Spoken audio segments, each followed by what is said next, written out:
The Hargrove Invitational was the kind of event that existed primarily to remind everyone attending that they had been invited. It was held every October on the grounds of Whitmore Estate, just outside Asheville, North Carolina, a sprawling property of manicured grass and old oak trees that a man named Gerald Whitmore had purchased in 1987, and his daughter Renata had since converted into a venue for the specific kind of charitable performance that wealthy people engaged in when they wanted the tax benefit of generosity without the inconvenience of actual sacrifice. The estate's main lawn had been transformed for the occasion into a professional-grade canine agility course, complete with white-painted obstacles, a digital timing board, and a catering tent that served food more expensive than most people's monthly grocery bills. The event raised money for a children's hospital that everyone agreed was a worthy cause, and no one could dispute that the hospital benefited meaningfully from the funds. What they raised in a single afternoon genuinely helped children. This fact was true, and it was also, for most of the people in attendance, secondary to the opportunity to be seen raising it. Parking was valet only. The program was printed on heavy cream stock. The announcer had been flown in from Charlotte. Daniel Reeves arrived in a 12-year-old Chevy Silverado with a cracked side mirror and a rear bumper held on one end by a single original bolt and on the other by two newer ones. He'd replaced himself on a Tuesday evening, with his truck backed up to the garage door of his rented house outside of town. He had registered for the agility trial 3 weeks earlier through the event's public entry portal, paid the $40 entry fee, and received a confirmation email that addressed him as "Dear Participant," with the same automated warmth it would have extended to anyone. He pulled into the valet lane because there was no other lane. The young man who came to his window looked at the truck with an expression he had been trained not to show, but hadn't quite finished training. "Sir," the valet said, "there is a secondary lot for—" "I'll take the regular lot," Daniel said. He wasn't rude about it. He handed over the keys and got out. He was 36 years old, built the way men are built when physical capability has been a professional requirement for a long time.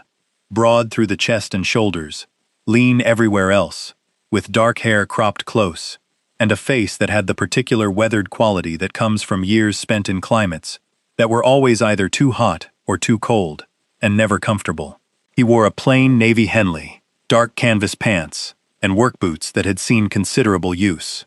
He moved without hurrying, because he had learned a long time ago that hurrying was a form of information you gave to people who were looking for it. From the back seat of the truck, before the valet could fully process his next move, a Belgian Malinois dropped to the asphalt beside Daniel, with a sound like a breath. The dog was 74 pounds of compact, dense muscle, sable-coated, with a black mask that gave his face a particular intensity, even at rest. His ears were tall and slightly asymmetrical. The left one had a small V-shaped notch near the tip, the permanent record of a piece of fragmented metal that had come close enough to leave its signature without finishing the job. His name was Rook.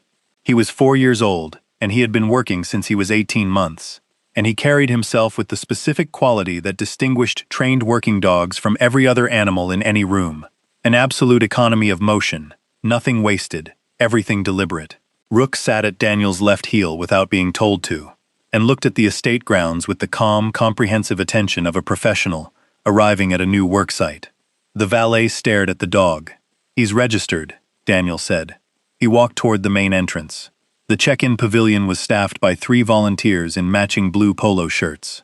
The one who processed Daniel's registration was a young man named Ethan, who found Rook's entry in the system, printed a badge, and handed it over with genuine friendliness that had nothing performed about it. "Your group runs at 11:15, Ethan said. "Prep area is past the catering tent, left of the main course." He looked at Rook with undisguised appreciation. "He's beautiful." Daniel looked down at Rook. The dog was watching a golf cart crossing the far edge of the lawn, with the focused attention he gave to all moving objects, cataloging and dismissing. "He has his moments," Daniel said. He walked toward the prep area. The grounds were full of the specific energy of an event that had been expensive to organize and was determined to justify that expense. The obstacle course occupied the center of the main lawn, a professional configuration of A-frames and weave poles and tunnels, and broad jumps laid out with obvious care. Around its perimeter, the attending crowd had arranged itself in the instinctive social geometry of people who knew each other's net worth, clusters forming and reforming. Conversations conducted at a volume calibrated to project confidence without effort. The dogs were, in most cases, spectacular. There were border collies with coats that looked brushed every 20 minutes, a pair of standard poodles in matching competition trims, a Belgian Tervuren whose handler wore coordinating colors, and several golden retrievers who moved through the warm-up exercises with the smooth precision of animals that had spent more time training in the past year than most people spent on anything they claimed to care about. Daniel found a quiet spot at the edge of the prep area, near a low stone wall, partially covered in climbing ivy. He sat on the wall. Rook sat beside him. They watched the activity on the course, with the same quality of attention, assessing and understanding, without broadcasting either. He had come because his sister had sent him the registration link 4 weeks ago, with a message that said, "You need to get out of that house and do something, and you can pretend you're doing it for Rook." His sister knew him well enough to know that a direct request would produce resistance, and an indirect one would eventually produce compliance. She had been right. He had entered, and now he was here, and it was fine. The morning air was clean, and the course looked well built, and Rook needed the run. Those were sufficient reasons. What Daniel had not fully accounted for was the social ecosystem of the Hargrove Invitational, which operated on principles he found both transparent and exhausting. The first indication came from a woman with a standard poodle who walked past, looked at Rook, and moved her dog to the opposite side of the path, with the particular body language of someone managing a hazard assessment. The second came from a group of 3 men near the water station who looked at Daniel's clothing, then at Rook, then at each other, conducting a brief, silent verdict. Daniel noticed both. He noted them the way he noted everything, stored the information, and returned his attention to the course. He was watching a border collie complete a clean run through the weave poles when Rook's posture changed beside him. It was subtle, a slight elevation of the ears, a micro shift of weight onto the front paws, the dog's version of narrowed eyes. Daniel followed Rook's attention across the prep area. She arrived the way people arrive when they have rehearsed arrival as a performance. Her name was Claudia Hargrove. She was 51 years old and the daughter of Gerald Whitmore's business partner, which meant she had not inherited the estate but had inherited the social position that came with proximity to it. And she had spent 30 years ensuring that proximity became something closer to ownership. She was tall, dressed in cream and gold, with the kind of confidence that had been so thoroughly validated for so long that it had stopped distinguishing between situations where it was appropriate and situations where it wasn't. She wore her dark hair up and her expression in its default setting, which was the mild dissatisfaction of a person who had gotten most of what she wanted and found it slightly insufficient. At the end of a leather leash that had been custom-made and monogrammed walked Cosette, an Afghan hound with flowing champagne-colored fur and a gait like a slow-motion film sequence. Cosette was a legitimate champion, with regional titles that were real and earned, and the dog had more natural grace than most of what surrounded her. She was also profoundly aware of her own beauty, in the particular way that Afghan hounds were, moving through the world as if it had been arranged to frame her. Claudia walked through the prep area the way she walked through everything, with the expectation that space would open ahead of her, and it did, because people recognized her and adjusted accordingly. She stopped when she saw Daniel. More precisely, she stopped when she saw Rook. The Belgian Malinois was watching her approach with calm, direct attention. His ears were up. His body was still. He was doing nothing threatening and nothing submissive, which was the exact quality that seemed to bother her, the absence of either deference or tension. Claudia looked at the notch in Rook's left ear. She looked at Daniel's clothing. Something in her expression shifted into the particular configuration of a person who has decided that something in their environment is beneath the standard they have established for it. She stopped 3 feet away. She didn't address Daniel. She turned to a woman beside her, a friend named Patricia, who served as the social audience that Claudia's observations required to function properly. "Patricia," Claudia said, her voice pitched to Carrie. "This is the prep area for registered competitors." She paused for effect, looking at Rook the way someone looks at a piece of furniture in the wrong room. "Not the overflow area." Patricia made a small sound of agreement. Daniel looked at Claudia. "He is registered," he said. "Same as yours." Claudia turned to face him directly, which was itself a statement. She looked at him with the measuring expression of someone running a rapid social valuation. The clothes, the truck she'd seen in the parking lot, because she noticed things that confirmed her assessments. The dog with the damaged ear. She smiled, which was worse than if she hadn't. The smile was the kind that contained its own commentary. These events have standards for a reason, she said. Not every dog is suited to compete at this level. Some animals have temperament issues that can affect the other competitors. She gestured at Rook with a slight movement of her hand, as if pointing was too direct an acknowledgement of his presence. The scarring suggests a history of aggression or trauma. Either way, it's a liability. He has a perfect temperament score from this morning's screening, Daniel said. His voice was even. The information is in the system if you want to check it. Claudia's smile thinned. Paperwork is paperwork. An experienced handler can see what a form can't capture. She looked at Rook again, and something shifted in her expression, a decision being made. She reached into the leather bag over her shoulder and produced a thin, rigid schooling whip, the kind used in equestrian and dog show circles to direct movement, with a fiberglass shaft and a braided leather handle and a small flat popper at the tip. She held it loosely at her side, in a way that was meant to read as casual. Rook's eyes tracked the object with immediate, precise attention. You can see it in his posture, Claudia said to Patricia, her voice taking on the quality of someone explaining something obvious to a student. The tension, the fixed stare. That's prey drive, barely contained. This is exactly the kind of animal that doesn't belong in a competitive environment with well-bred dogs. She took a step toward Rook as she said it. Not a dramatic step, not rushed.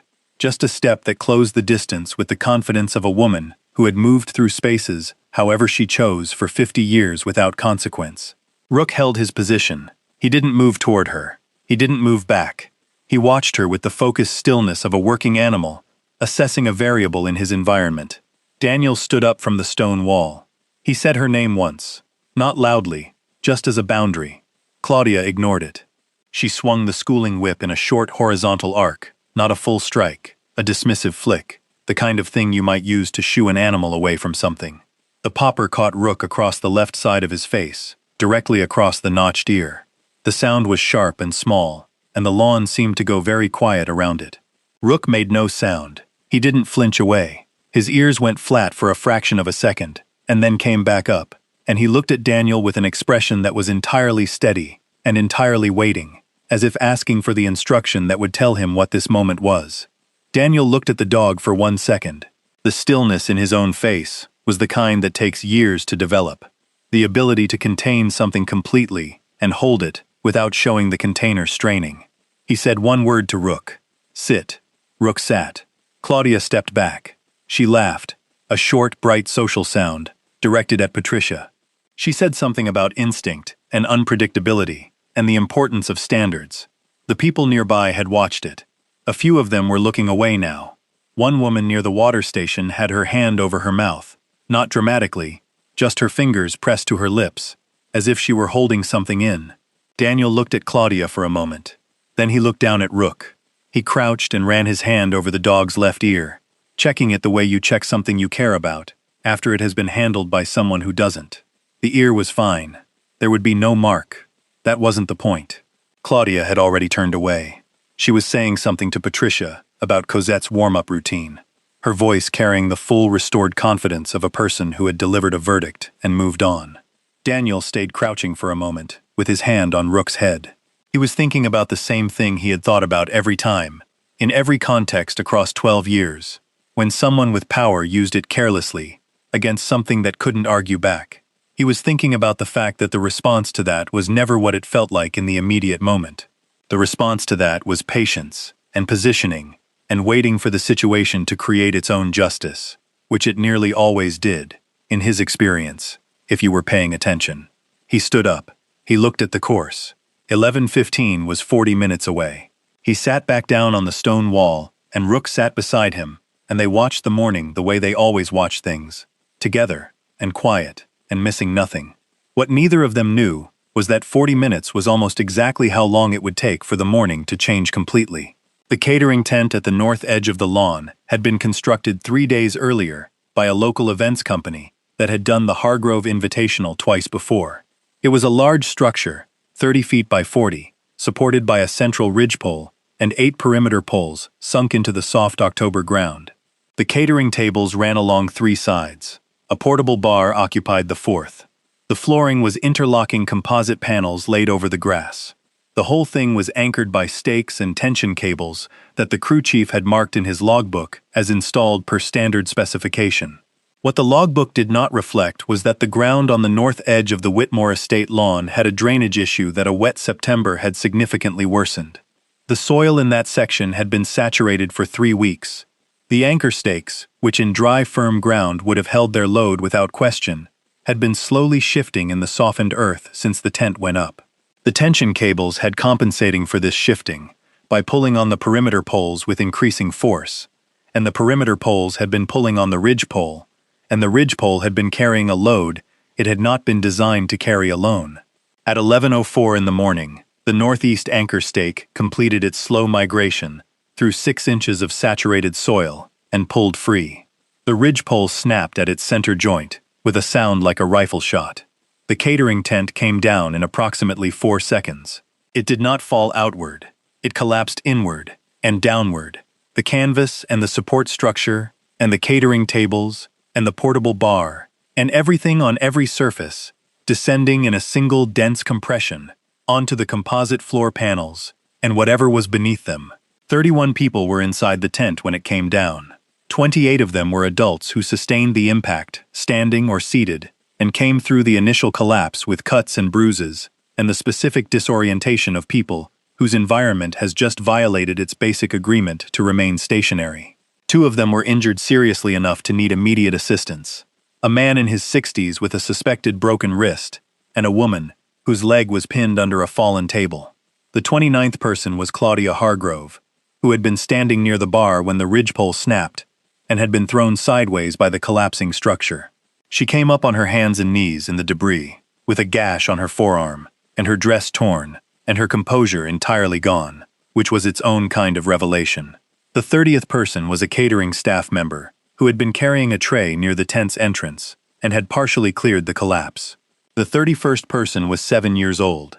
His name was Miles, and he was Claudia's son, who had been sitting at a catering table near the center of the tent with a glass of lemonade and a tablet, waiting for his mother to finish talking and take him to watch the dogs run. He had been sitting in the exact section of the tent that took the direct downward impact of the ridgepole's collapse, and when the structure came down, the composite floor panel beneath his table had buckled and dropped approximately 14 inches into a drainage channel that ran beneath the lawn, and Miles had gone with it, and the table had come down on top of him, and then a section of the structural frame had come down on top of the table.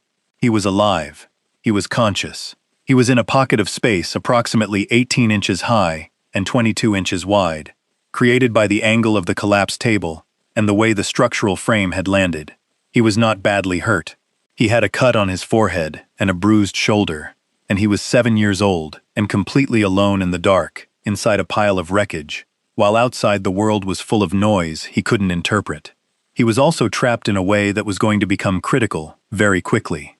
The composite floor panel that had dropped into the drainage channel was cracked along its length and was being pressed downward by the weight above it.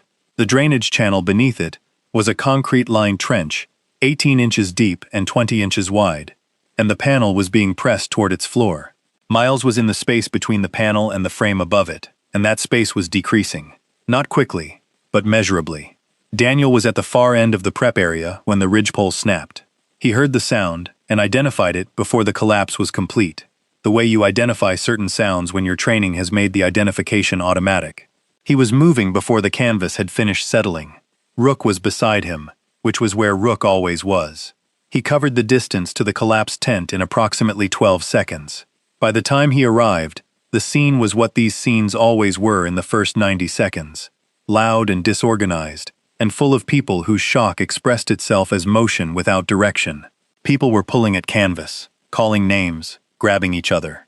2 of the catering staff were trying to lift a section of frame and not coordinating. A man was shouting into his phone. Several people were simply standing at the perimeter with their hands pressed to the sides of their faces. Daniel moved to the edge of the collapse and dropped to one knee. He pressed his ear toward the debris and listened past the noise. He heard it. A child's voice. Small, coming from the center section. He looked at the structure. He read it the way he had learned to read structures that had failed, understanding load distribution and void space, and the relationship between what was visible and what was underneath. The center section had taken the direct impact. The frame pieces there were the densest. The composite panels there had buckled downward. He stood and turned to the nearest person who looked like they had their functional mind available. A man in his 40s in catering uniform. "Is there a drainage channel under this section?" The man stared at him. "Under the floor." "Is there a channel?" "Concrete. Runs north to south." The man blinked. "Yes." "For the irrigation system. Goes under the whole north lawn." "How wide?" "Maybe 18-20 inches." Daniel turned back to the debris. He understood the geometry now. He understood where Miles was, and what was happening to the space Miles occupied. He also understood what the solution was, and what it required. He looked at Rook. The Belgian Malinois was watching him with complete attention. Ears forward. Weight slightly forward. The posture of an animal that has recognized a shift into operational mode, and is waiting for the specific instruction that will begin the specific task. Sirens were audible in the distance. Someone had called emergency services. Response time from downtown Asheville to the Whitmore estate was between 8 and 12 minutes. Daniel ran the calculation. The floor panel was cracking further under the weight above it. He estimated the usable space in the pocket was currently 18 inches and decreasing. By the time the fire department arrived and deployed, it would be less. He looked at the debris field. The access route to the center section was a passage approximately 16 inches wide, formed by the angle of a fallen frame member and a section of collapsed canvas. It was a passage a child could navigate. It was a passage a small adult might navigate with difficulty, and a high probability of shifting the load. It was a passage a Belgian Malinois, trained in confined space extraction, could navigate clean. Rook weighed 74 pounds. He was 14 inches at the shoulder. He had trained in spaces smaller than this. Claudia appeared at Daniel's shoulder. She had come from somewhere in the debris, still on her feet, bleeding from her forearm, her hair down, her face stripped entirely of its earlier composure. She was looking at the center section with the specific terror of a person who knows exactly what is under there. "My son," she said. Her voice was nothing like it had been an hour ago. It was just a voice now, small and urgent and honest. "Miles is in there." He was sitting right there. Daniel looked at her once. Then he looked back at the debris. He crouched beside Rook. He put his right hand on the dog's face, cupping his jaw lightly.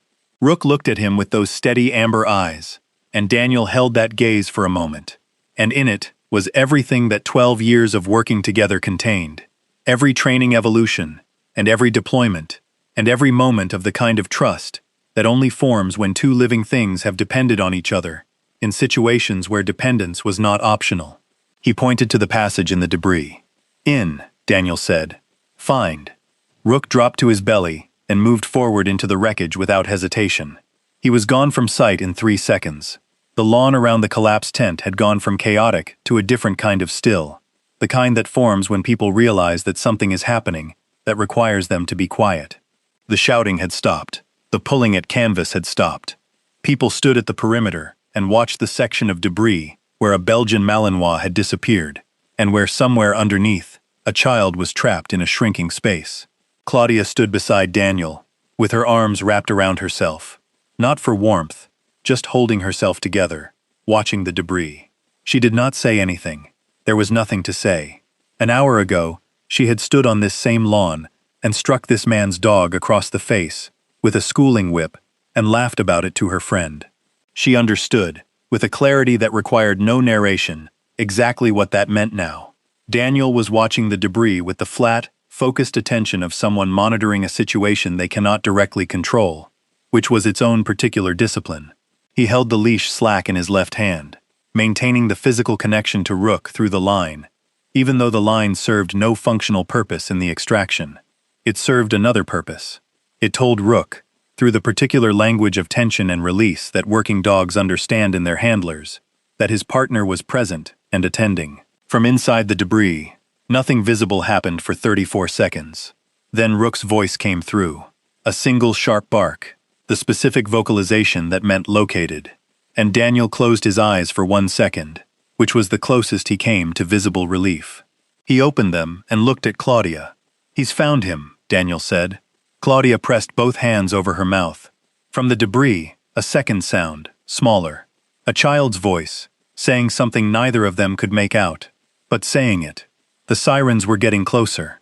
The first fire engine came through the estate's main gate at 11:19, its tires cutting deep into the gravel drive, and the second was 30 seconds behind it. The crew moved with the practiced efficiency of people whose training had made urgency a controlled state rather than an emotional one. Captain Yolanda Ferris was first off the engine, a woman in her mid-40s, with close-cropped natural hair beneath her helmet, and eyes that did what Daniel's eyes did, moved across a scene and understood its structure before her boots had fully settled on the ground. She took in the collapsed tent, the perimeter crowd, the debris field, and the man crouching at the edge of the wreckage, with a leash running into a gap in the collapsed structure, all in a single sweep. She walked directly to Daniel. "What do we have?" she said. Not a greeting, just the opening of an information exchange. "One child," Daniel said. 7 years old, male, conscious and responsive as of 90 seconds ago. Center section, down in the drainage channel.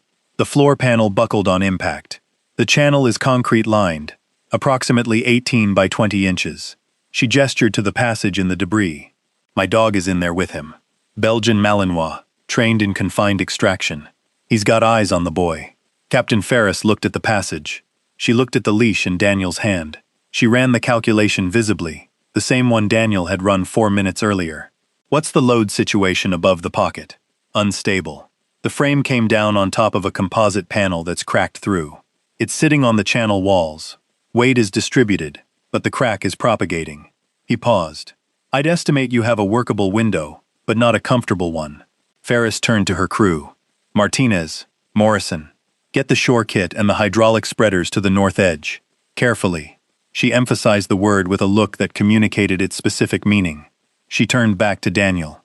"Can your dog move him?" "That's the question," Daniel said. "The passage Rook went in through is 16 inches wide, maybe a little more at one point. The channel is tighter. He's trained for drag extraction, but I need to know if the boy is physically able to move, whether he has any spinal concern, before I send the command." Ferris nodded. She crouched beside the gap and called in. "This is Captain Ferris, Asheville Fire. Can you hear me in there?" The answer came back muffled but clear. A child's voice. "Yes. Are you hurting anywhere? Your neck? Your back?" A pause. "My head. And my arm.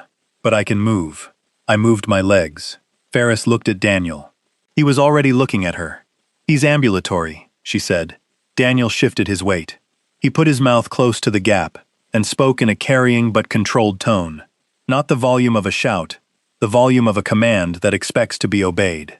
"Rook, position." From inside the debris, a sound, movement. Then Rook's bark again, once, which in their operational vocabulary meant ready. Daniel looked at Rook's leash.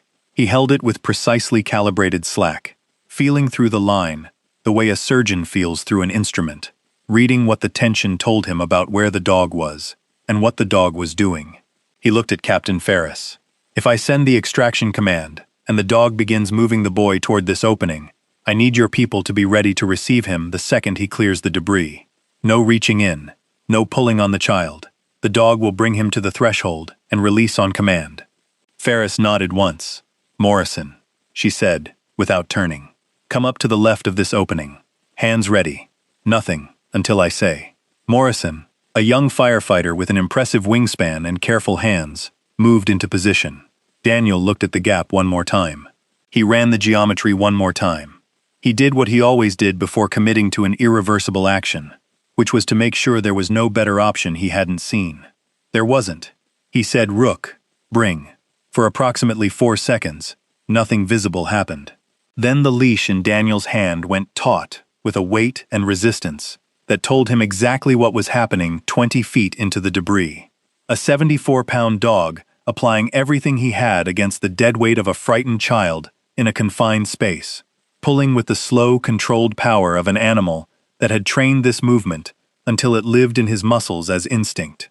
The crowd at the perimeter had gone completely silent.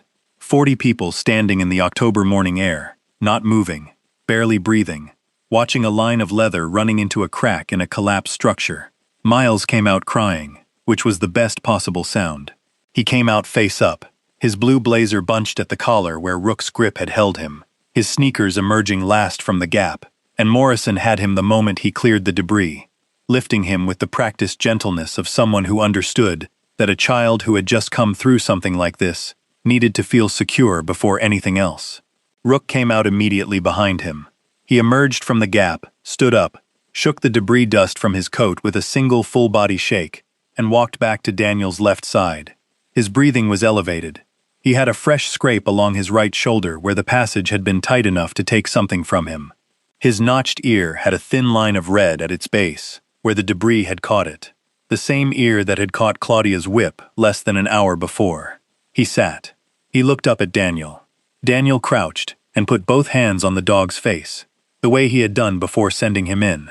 He held Rook's gaze for a moment, and in it was the acknowledgement that passed between them in these moments, the particular form of gratitude that existed between a handler and a working dog, simpler and more complete than most things that passed between people. "Good," Daniel said. That was all. It was enough. Captain Ferris was already coordinating her crew's stabilization of the debris for the 2 injured adults still requiring extraction, her voice moving through the operational rhythm of someone who had shifted from emergency response to systematic recovery. She glanced at Daniel over her shoulder and gave him a single nod that contained a sentence's worth of professional respect. Miles was on the grass 10 feet away, wrapped in a silver emergency blanket that a paramedic had produced from somewhere, sitting in his mother's arms. Claudia was not performing anything. She was not managing her appearance or her voice or the picture she made. She was simply holding her son with both arms, and her face was pressed into his hair, and her shoulders were shaking. Miles had one hand gripping the front of her ruined dress, and the other extended outward, reaching toward Rook, his small fingers opening and closing in the universal child gesture for I want to touch the dog. Rook looked at Daniel. Daniel gave a minimal nod.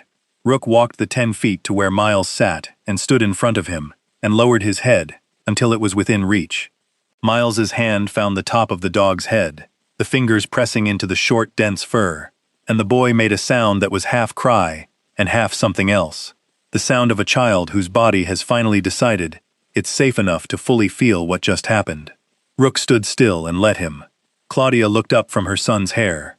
Her eyes found Rook first, then traveled to the scrape on his shoulder and the thin line of red at his ear, and then moved to Daniel, who was standing several feet away, watching Miles and the dog with the quiet attentiveness of someone completing a final assessment of a concluded operation. She looked at Daniel for a long moment. Her face had no architecture left in it.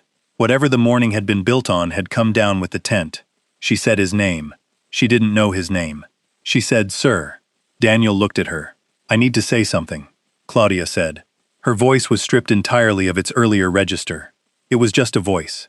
"I need to say it now, because I don't know if I'll be able to say it correctly later." He waited. "What I did this morning," she said. "What I said, and what I did with the whip." She stopped. She looked at Rook, who was still standing patiently in front of Miles, the boy's hand still moving slowly over his head. She looked back at Daniel. "I knew exactly what I was doing when I did it. I knew the dog wasn't doing anything threatening. I was angry that you'd done something well in front of people whose opinion I care about too much, and I took it out on an animal because I knew an animal couldn't answer back." She said it plainly, without softening it, which was its own form of courage that she hadn't had an hour ago. "That's what happened. I'm not going to tell you I misread the situation, or I was startled, or any other version of that. I knew what I was doing, and I did it anyway." Daniel looked at her for a moment. Then he looked at Rook, who had sat down beside Miles, and was allowing the boy to lean against his flank, the way children lean against large, steady animals, as if the animal's solidity is proof that the world is still structurally sound. He said, "I know." That was all he said, and the absence of anything more was both harder and more merciful than what she had expected. Claudia looked at her son, who had closed his eyes against the dog's coat. She said, "I'd like to cover his veterinary costs. Whatever he needs." Daniel considered this. It was a genuine offer, made genuinely. That was different from what she had tried to do with the whip. "All right," he said. She nodded.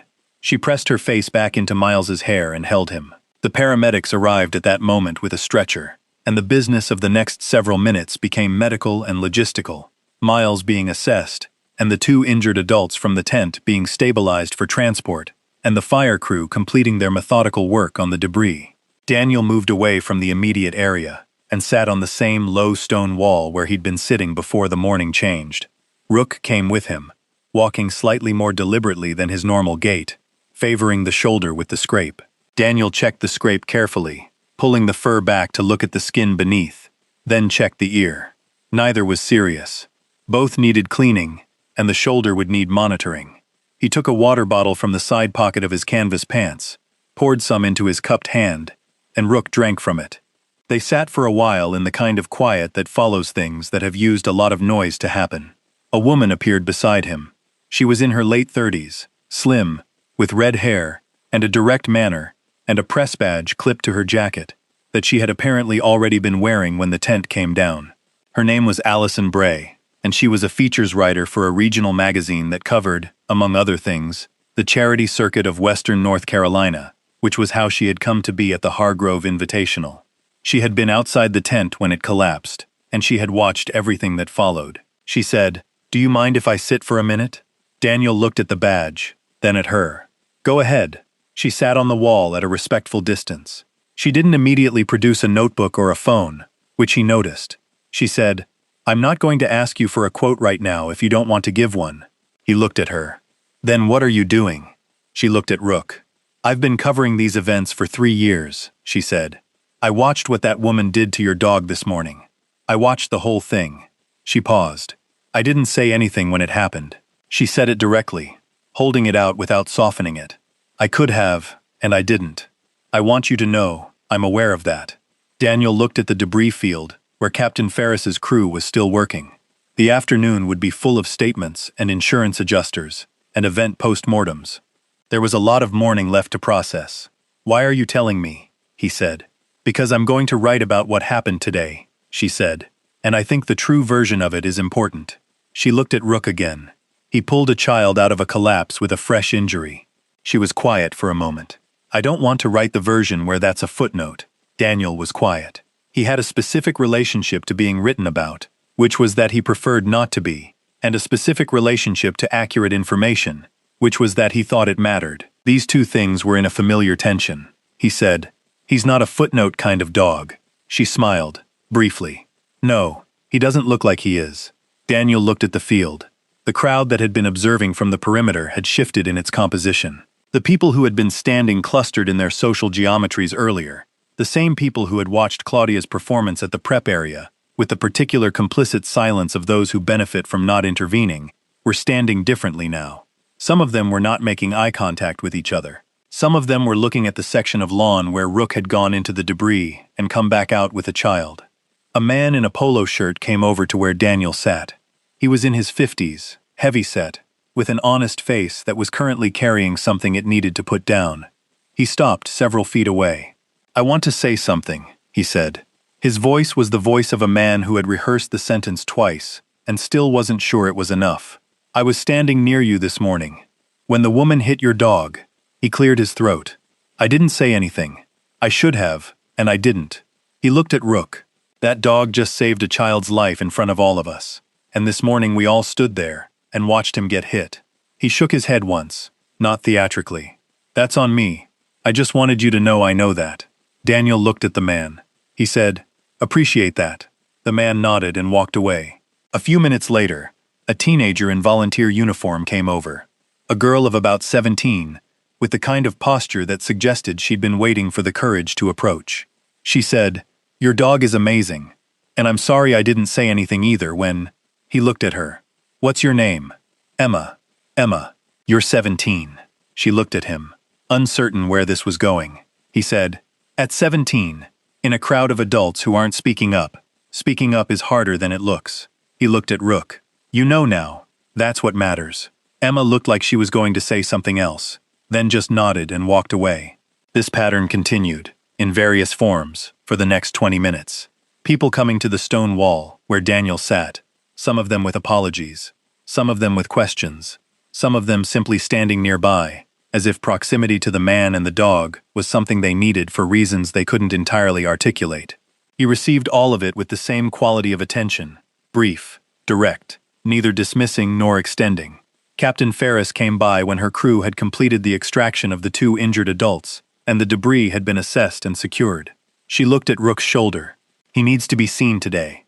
Already planning on it, Daniel said.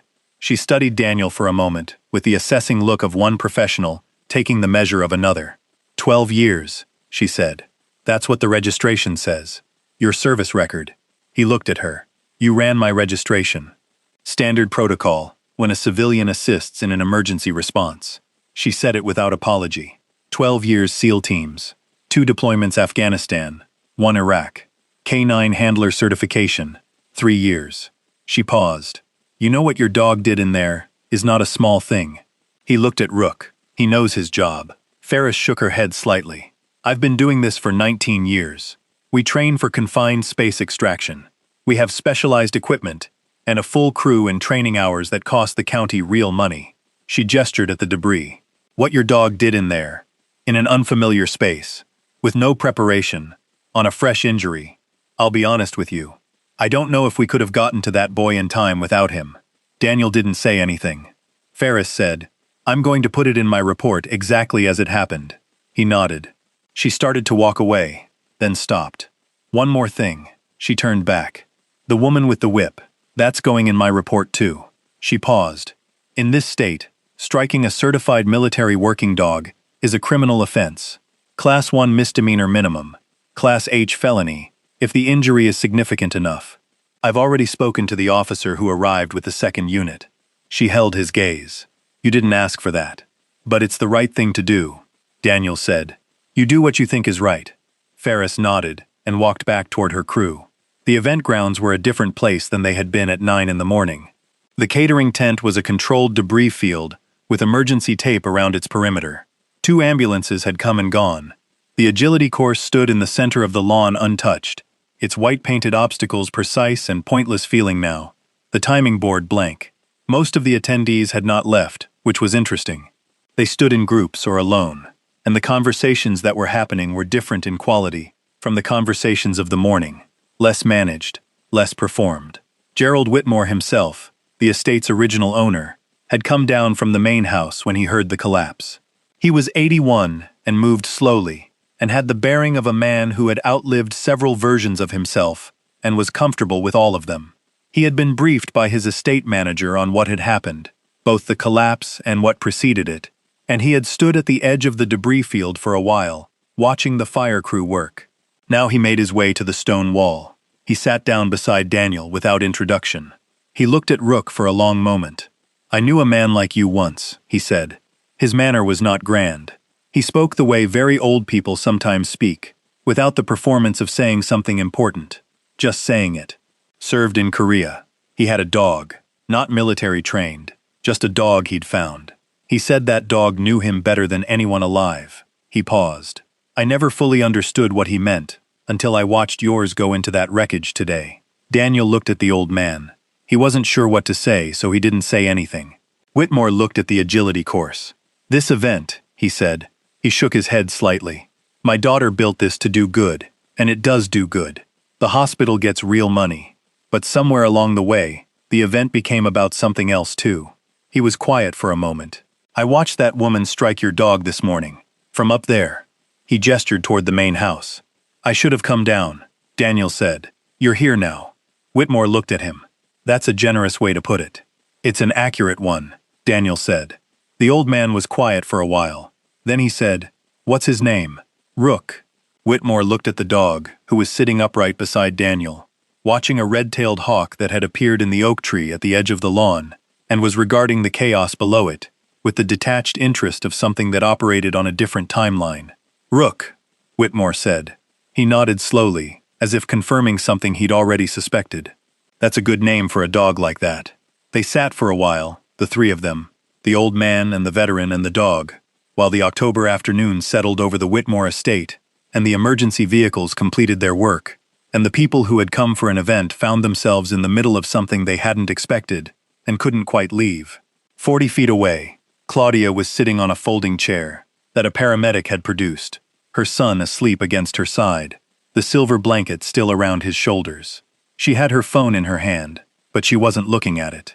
She was looking at the oak tree and the hawk and the section of wall where Daniel and Rook sat, and her face held the specific expression of someone who has had a morning rearrange something fundamental in them and is sitting very still to keep it from shifting further. Patricia, her friend, had come to find her at some point, and had said several things, and had eventually gone away again, which was the right thing to do. A police officer came to where Claudia was sitting. He was professional, and not unkind. He explained what Captain Ferris had explained to Daniel about the relevant statute. He explained what the process would look like.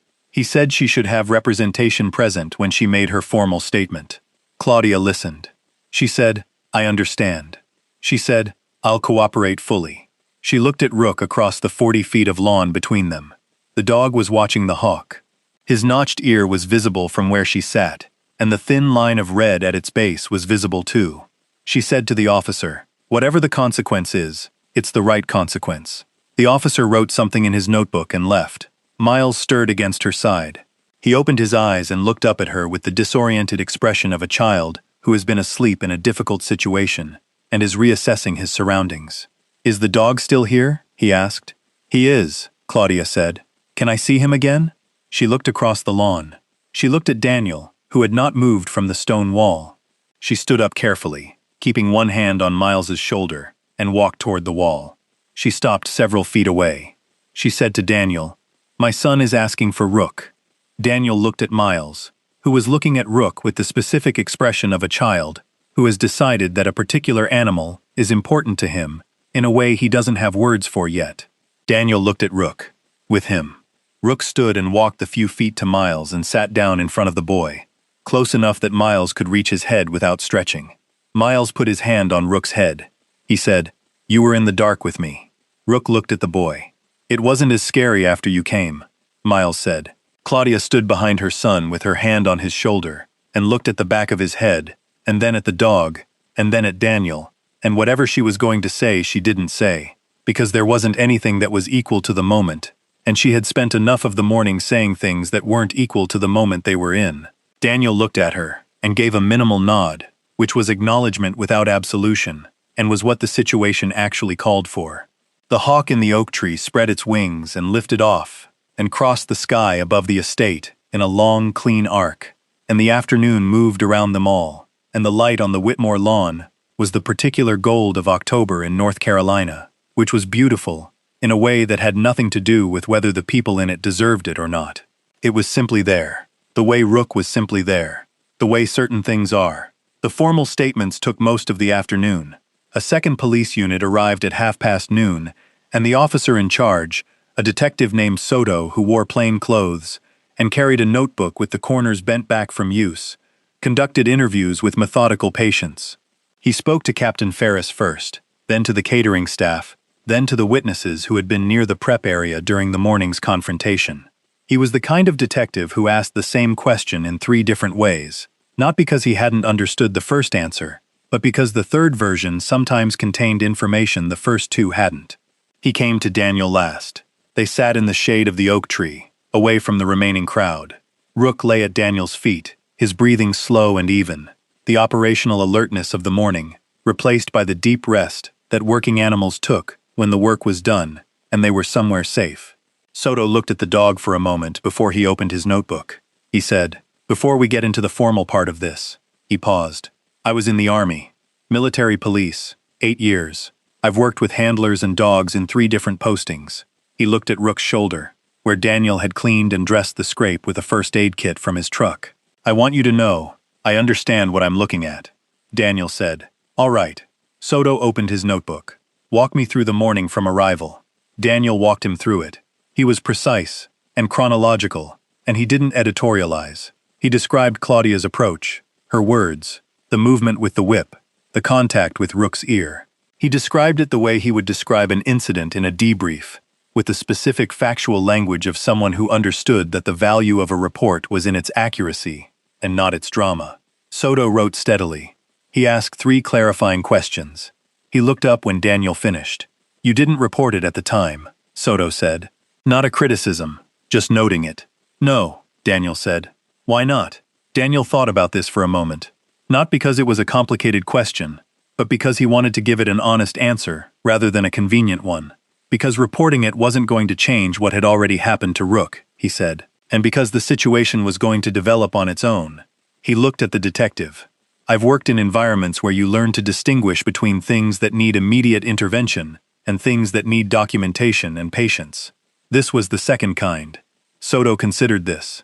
Then he said, "That's a useful distinction." He wrote something. He looked up. The responding officer from the first unit has already flagged the relevant statute to the district attorney's office. Given that Rook is a certified military working dog, the charge is elevated from simple animal cruelty. You're aware of that. Captain Ferris mentioned it. The DA will make the final determination on charges, but I want to be direct with you. Soto held his pen still for a moment. The woman has a significant amount of money and will have significant legal representation. These cases can move slowly. He met Daniel's eyes. I want you to know that my report will be complete and accurate, and that I will make sure the DA's office has everything they need. Daniel said, I appreciate that. Soto closed his notebook. He looked at Rook one more time. Then he stood and extended his hand, which Daniel shook. He walked toward the main house where Claudia had been moved at some point in the afternoon to give her statement in a more private setting. Daniel sat in the oak tree's shade for a while after Soto left. He wasn't processing the day in any conscious, deliberate way. He was simply sitting, the way he sat after operations that had used a significant amount of whatever he was made of, allowing the stillness to do what stillness did, which was restore things gradually and without drama. His phone had been buzzing at intervals since shortly after the collapse. He checked it now. His sister had sent 4 messages, the last one reading, I saw something on the local news website, please call me. He called her. She answered on the first ring. Daniel, are you all right? Is Rook all right? We're both fine, he said. The article says he went into a collapsed structure and pulled out a child. Her voice was doing several things at once. Relief and disbelief, and a particular sisterly exasperation. It says he was injured. He's got a scrape on his shoulder. He needs a vet visit. A scrape. She repeated this in the tone of someone who found the word insufficient. It also says that before any of this happened, a woman hit him with a whip at the event. Yes. A long pause. She said, and you're all right. He understood the question she was actually asking. Yeah, he said. I'm all right. Another pause, shorter. Then she said, I told you that you needed to get out of that house and do something. He almost smiled. You did. I usually know what I'm talking about, she said. Usually, he agreed. She told him she loved him, and to drive carefully, and to take Rook to the vet today and not tomorrow. And he said he would, and they said goodbye. He put the phone in his pocket and looked at Rook. The dog was awake now, watching a group of sparrows that had descended on a patch of spilled catering food near the edge of the debris field perimeter. His ears moved independently, tracking sound from multiple directions, the small autonomous monitoring that working dogs maintained even in their downtime. The scrape on his shoulder had a fresh bandage on it, white against the sable coat. Daniel said, Ready? Rook stood up. They walked toward the truck. The path took them across the main lawn, past the agility course that had never finished running its program, past the spot near the stone wall where the morning's confrontation had happened, past the knots of people who were still there in the late afternoon, standing in the particular suspended way of people at the end of an event that had become something different from what they'd arrived for. Several people moved to let them pass, in the way that was different from how people had moved to let them pass that morning. In the morning, it had been the movement of people creating distance from something they found uncomfortable. This was the movement of people making room for something they recognized. A woman touched Daniel's arm briefly as he passed. She said just, thank you. No other context. He nodded. A man stepped forward and crouched down to Rook's level. He reached out a hand, not quickly, giving the dog the opportunity to assess, and when Rook sniffed his knuckles and accepted his presence, the man scratched carefully behind the undamaged ear. He said to Rook, You did something today. He said it simply, the way adults sometimes speak to animals when they want to say something true, and find the directness easier without the complication of another human face receiving it. Rook allowed it for a moment and then moved forward, because he had a destination and a purpose as he always did, and the man stood back up and watched him go. Ethan, the young man from the registration desk, caught up with them near the valet station. He was still in his polo shirt, his badge slightly askew from the afternoon's events, and he looked at Rook with an expression that was simpler and more open than most of what Daniel had seen from the Hargrove Invitational's attendees. He said, I just wanted to say I'm glad he's okay. Daniel looked at him. He remembered the honest friendliness of the morning registration. "That's a good name" comment about Rook, the absence of performance in it. He said, "He's tough." Ethan looked at the scrape, at the bandage, at the notched ear. He said, "He looks it." He paused. "I hope he gets to run the course sometime. I think he would have been incredible." Daniel looked at the course, still set up, white obstacles bright in the afternoon light, the timing board still blank. He said, "He already ran one today." Ethan looked at the debris field and understood what he meant and nodded. They walked to the truck. The valet this time was different from the morning's valet, a different young man who brought the Silverado around without comment and handed over the keys and looked at Rook with undisguised admiration. Daniel opened the passenger door, and Rook jumped up with the slightly more careful movement of a dog managing a sore shoulder, settling himself on the seat with his typical composed attention to the environment. Daniel got in the driver's side. He sat for a moment with his hands on the wheel, not going anywhere yet. He looked at Rook. Rook looked at him. Daniel said, "You know what you did today?" Rook's ears moved. His amber eyes held the quality they always held, direct and present, without the retrospective capacity that humans applied to their actions, and that Daniel had sometimes thought might be less useful than it seemed. Rook did not carry the morning around with him. He had done his job, and the job was done, and he was ready for whatever came next. There was something in that quality that Daniel had spent 12 years trying to understand, and had gotten partway toward. He started the engine. The veterinary clinic Daniel used was on the east side of Asheville, a small practice run by a doctor named Carver, who had treated Rook for 3 years and understood working dogs in the specific way that mattered, which was that she understood the difference between treating an animal and treating a partner, and she brought appropriate gravity to the second category. She looked at the shoulder scrape carefully under good light, cleaned it with something that made Rook's ear flick, once in objection, and then stillness, and applied a proper dressing. She examined the ear, which had stopped bleeding on its own, and would heal cleanly. She ran her hands over the rest of him with the comprehensive attention of a professional who knew what she was checking for and why. She straightened up and looked at Daniel. "He's going to be fine," she said. "The shoulder will be tender for a few days. I want to see him again on Thursday." She paused. "I heard what happened. It's on the local news." Her voice was even, but something in it was not entirely even.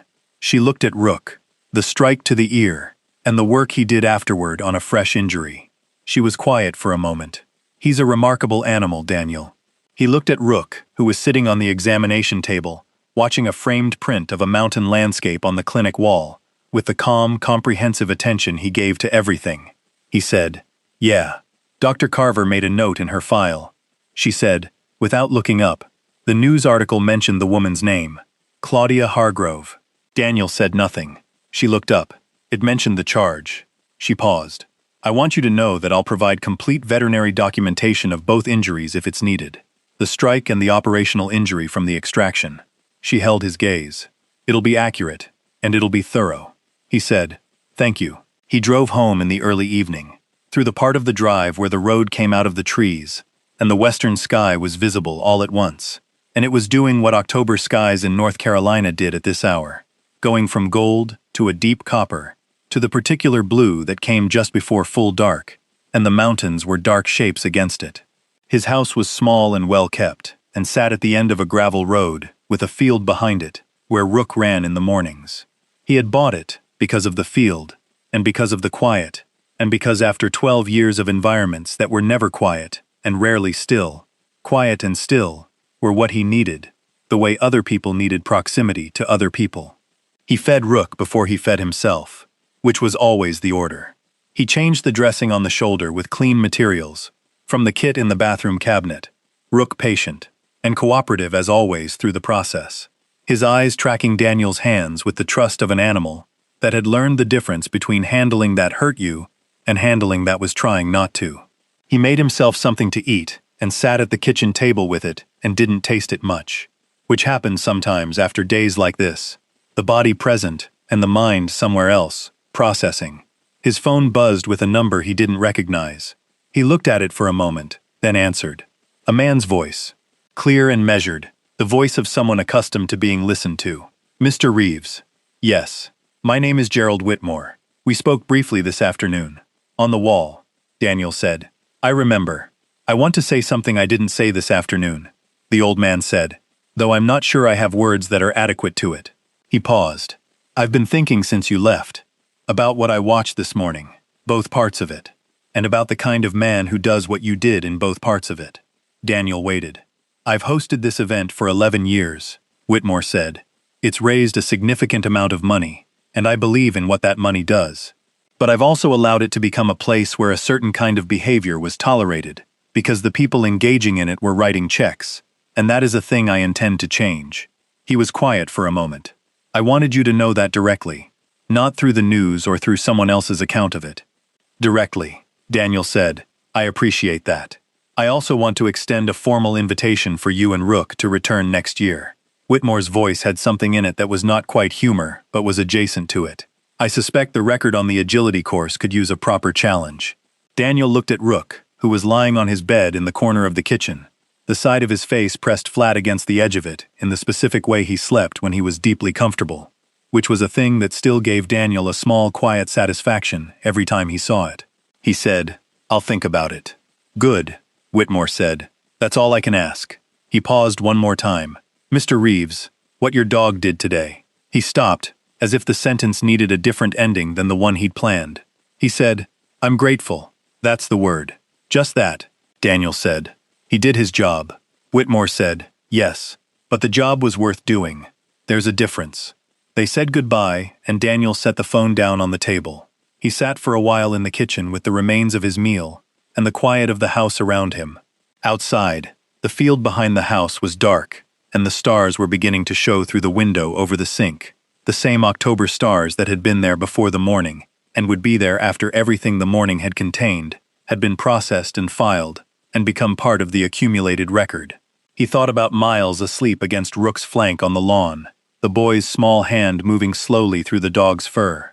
He thought about the specific courage it had taken Claudia Hargrove to say to his face, without excuse and without softening, exactly what she had done and why. He thought about the man in the polo shirt who had come to the wall and said what he'd said without asking for anything in return for saying it. He thought about Ethan at the registration desk, that simple, honest, I hope he gets to run the course sometime, and the way it had contained no agenda. He had spent 12 years in environments that asked the largest possible questions about human nature, about what people were capable of under pressure, and what they chose when the choosing was real and costly. He had seen the range of it. He had never become either cynical about what people could be at their worst, or sentimental about what they could be at their best. He had simply kept looking, the way Rook kept looking, with the patient, comprehensive attention that missed nothing, and judged nothing, and just kept building an honest picture. The honest picture from today was complicated the way honest pictures always were.